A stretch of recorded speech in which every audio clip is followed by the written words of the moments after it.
Zadon Electro Ninja here, and welcome back to Electro Ninja's Lab. In today's Show It Some Love, we're talking about two of my favorite games in the world.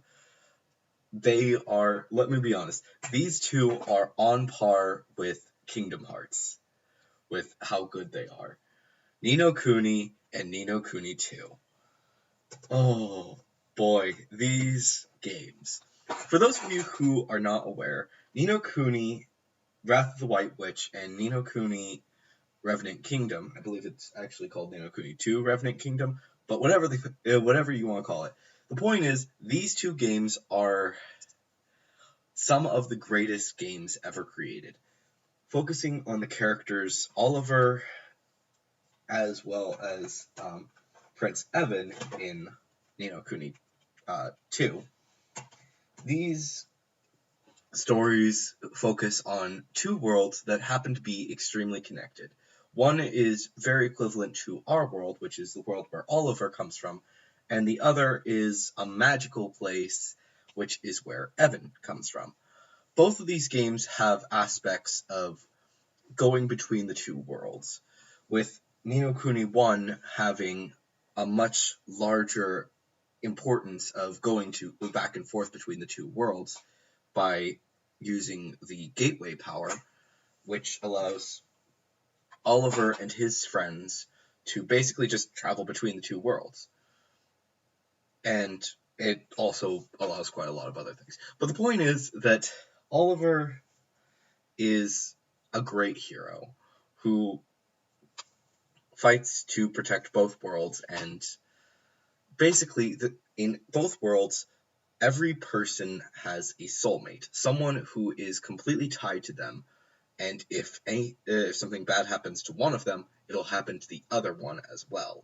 Such as if someone were to die in one world, they will also die in the other. And there are certain ways to go against this, but the basic point of it is that you die in one world, if one person dies in one world, the other person dies. So, yeah. But that is not the main point of the game. The main point of the game is to basically gather monsters and defeat the two bad guys of the games.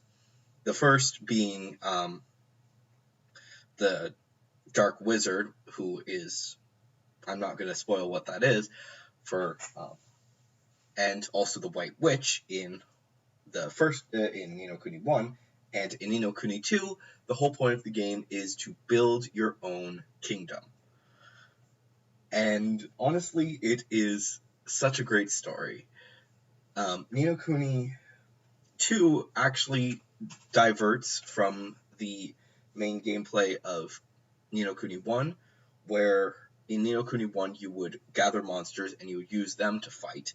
In this one, you will fight as yourself, as Evan, as well as his two other friends, who I haven't played the game in a while, so I kind of forget who their names are. But the point is that this guy is also from Oliver's world, and the other two are from Evan's world. And in the other game, really the only character that's from Oliver's world is Oliver, which is actually really funny because, yeah. The point is, the game is great. And if you've never played it, then I really, really do suggest that you play it. But why am I talking about a game that has been out for a while that, honestly, I should have covered probably earlier?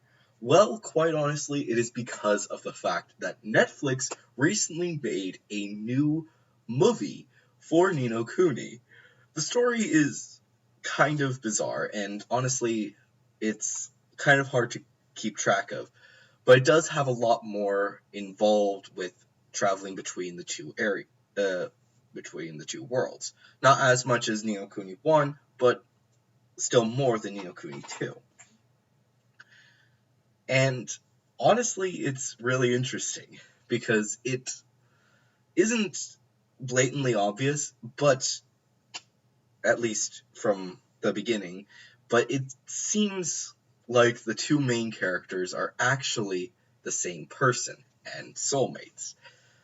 But honestly, it's too much of a chaos to actually deal with. Another important thing to actually keep in mind with all three of these stories is that while they are connected, and NiNoKuni 1 does take place before NiNoKuni 2, the connections are pretty minor, with NiNoKuni 2 only telling the story of Oliver and his friends fighting some bad guy that you never see in the game, as well as and NiNoKuni the movie on Netflix does seem to have Oliver in it. However, the character is never specifically named as of the moment where I have gotten to, which is already most of the movie. The point is that these characters seem to be connected, and the world is clearly connected, but they never specifically name any cities in the movie, while in the video games, they specifically name off several different kingdoms, with the only one that stays the same between the two of them being Ding Dong Dell, which honestly is a great place. But as you watch the movie, if you are going to see it and you've played the games, please play the games before you watch the movie. It's not necessary, and it's not actually necessary to play any of the games in the same order, in any order, but if you are going to watch the movie, then I do suggest watching this and trying to help me out down in the comments with figuring out exactly when this movie takes place. NiNoKuni 1 obviously comes place before NiNoKuni 2, and this movie does seem to take place not in the same time. There are some plot points that seem to suggest that NiNoKuni, the movie, takes place after NiNoKuni 2.